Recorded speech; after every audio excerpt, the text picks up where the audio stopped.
Hello, Jem here again, and today I've got another train set that I wanted to open with you guys. This one is kind of interesting because this is one that I wasn't even aware existed. I'd like to think, as a loyal Lionel customer that I'm aware of all the stuff they release by checking out their catalogs online, but this was an interesting set because it was one that I couldn't find on their catalog. In fact, it was years after they released this that I found out it even existed, and that's because they had partnered with a very specific company.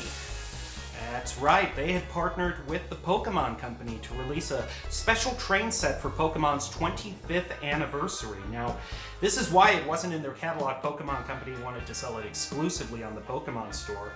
And as soon as I saw this set, of course I had to buy it secondhand, but as soon as I saw and was aware of existence, I knew I had to have it because Lionel, interestingly enough, they partner with a lot of very big companies. Disney is probably the most large in that regard. That's a really big company. I mean, all the history with them and the Mickey Mouse hand car. I mean, you're watching this, you're probably well aware of that history, but they don't really, to my knowledge, focus on video games that often, or partner with video games or video game licenses. And, as a millennial myself, I mean, that's a pretty big part of my childhood, in addition to all the Disney stuff and the more traditional media that they partner with. So I was really excited to see what this was, what was included, and so we're just going to dive right on into it. We're going to look here, see if it's completely taped or not. We're going to get the little flaps here out of the side. It's the one part that I always struggle with in terms of unboxing, because I don't want to rip the flaps. And we're just going to slide the shell, if I remember correctly, how these things work. Hold it down and slide it right on out. There we go. Alright, so let's take a little look at what we got here. So, no better moment in my mind, for me personally, than having the locomotive, having that open first, so we'll get moving on that. I think there is some tape here. So, as gently as I can, try to get the upper top there. There we go.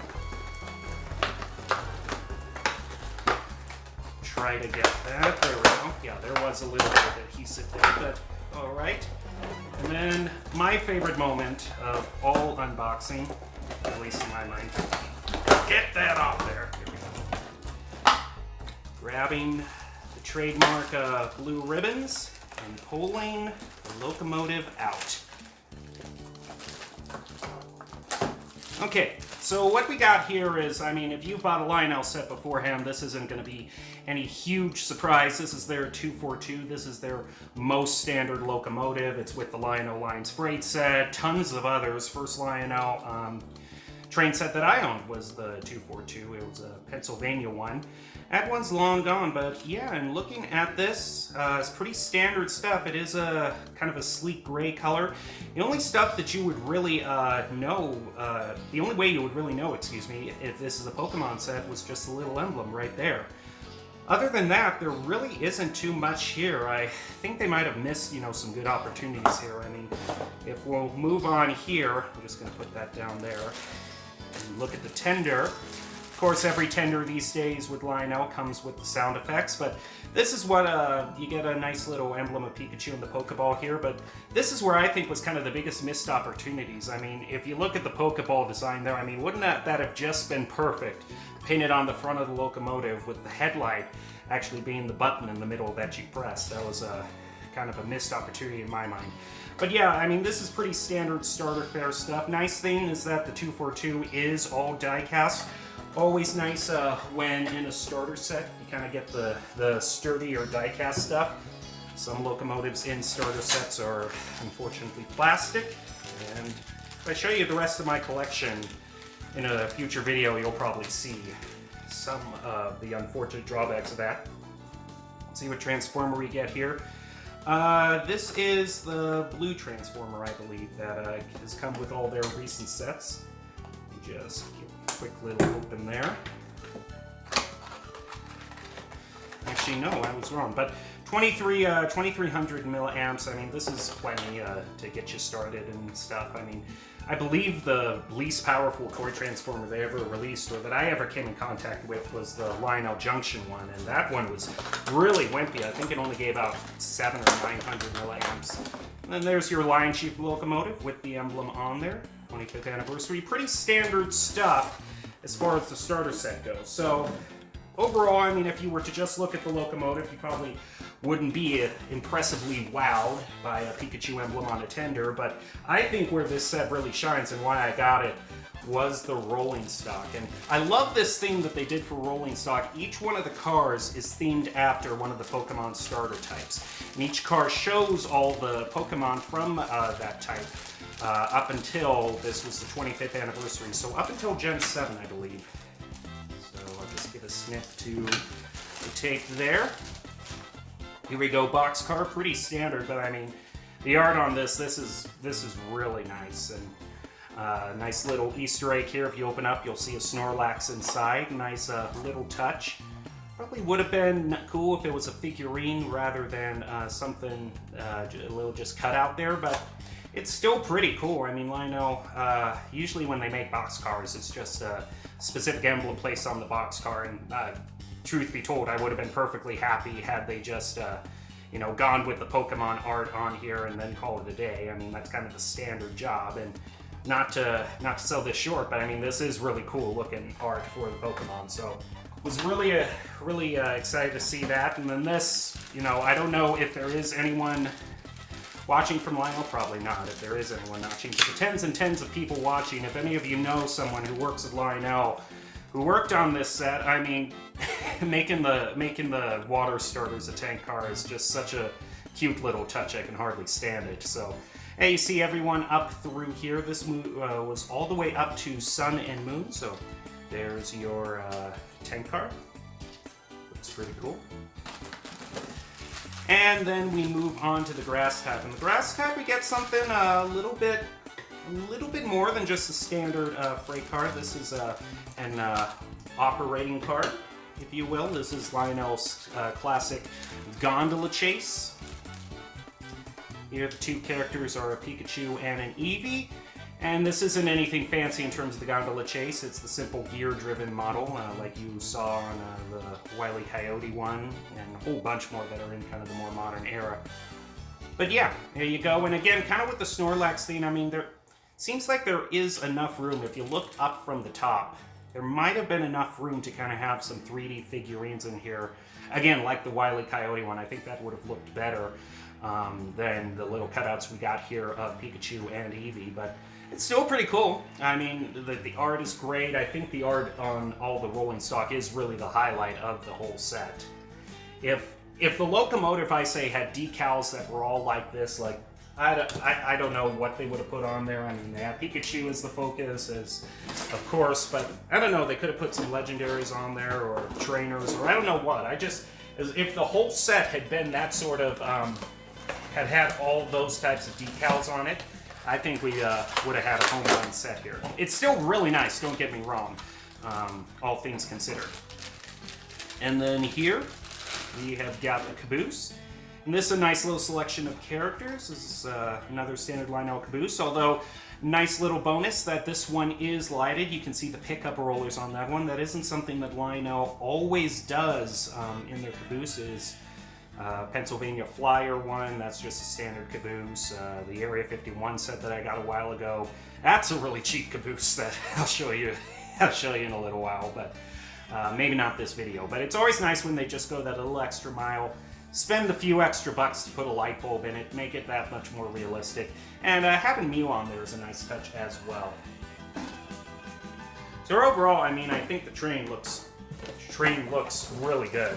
Locomotive's a little bit plain, but, you know, nothing too much we can do about that. I think the rolling stock is the main selling point of the set. And then, I'm not going to bore you to death with too much of Fast Track. I mean, you've collected Lionel, you know Fast Track is Fast Track. Just to show you what you get, I mean, obviously we're gonna get the 8 036 pieces so that we can form the oval. I'm curious about is how much we get in here in terms of straights, because that is usually the determining factor in Lionel products of how much track they want to give you. They'll either beef up or cut down the amount of straights.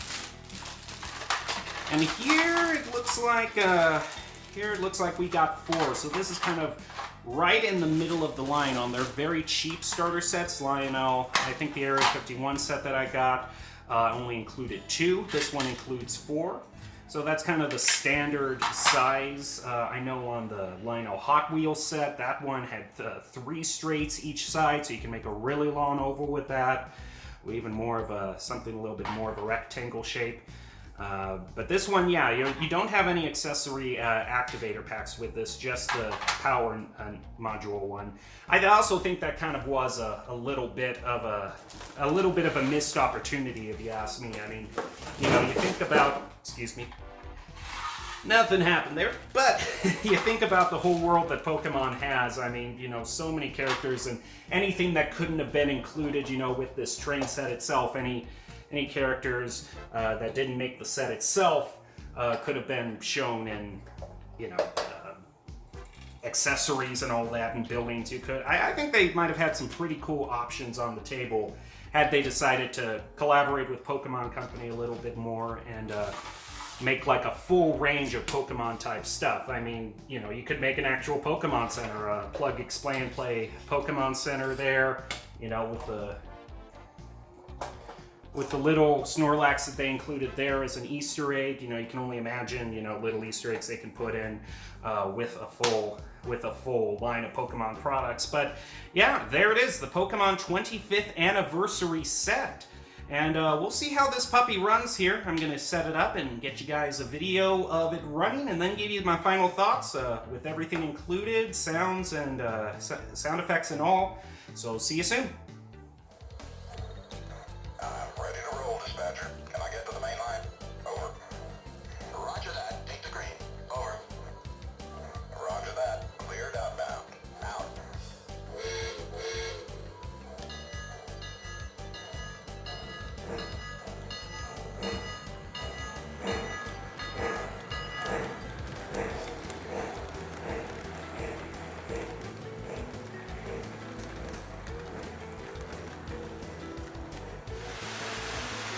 So if you compare this with the standard Lionel line set, they really are just kind of the same basic locomotive.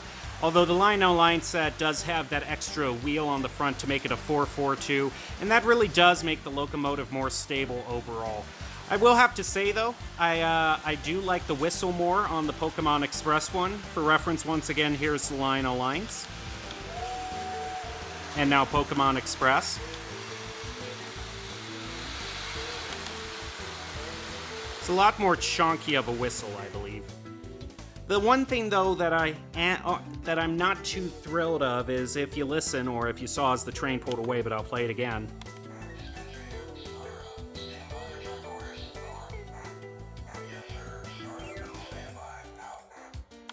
Those voice lines are completely generic. There isn't any sort of Pokemon customization to it whatsoever. And that really is a shame, because a lot of their other sets that they do, they'll at least mention the name. Like, even the Willy Wonka one, like, it didn't have any clips from the movies, but it did say something like, let's get this candy delivered, or something like that. Couldn't they have just paid the guy that does these voiceovers to just say the simple phrase or something like that, all aboard the Pokemon Express? Like, would that have really been too much of a stretch? I have to wonder, maybe there was like some sort of trademark thing going on. Pokemon Company didn't allow them to use sound effects. I don't know. I just know that Lionel, they really could have done a better job, I think, than just giving it kind of the most basic, generic voice lines it could be. But now let's get to the overall verdict. Is this thing worth $400? I'd say $350. You have to keep in mind that you are getting the extra car with this, as compared to the Lionel line set. That's only 2 cars in a caboose, whereas this one you're getting 3 cars in a caboose. So that's always something to pay attention to. I'm glad that I got it at the price that I get. If you can find it around $300, and if you're into Pokemon especially and want to try out Lionel trains, then yeah, I definitely recommend this for you.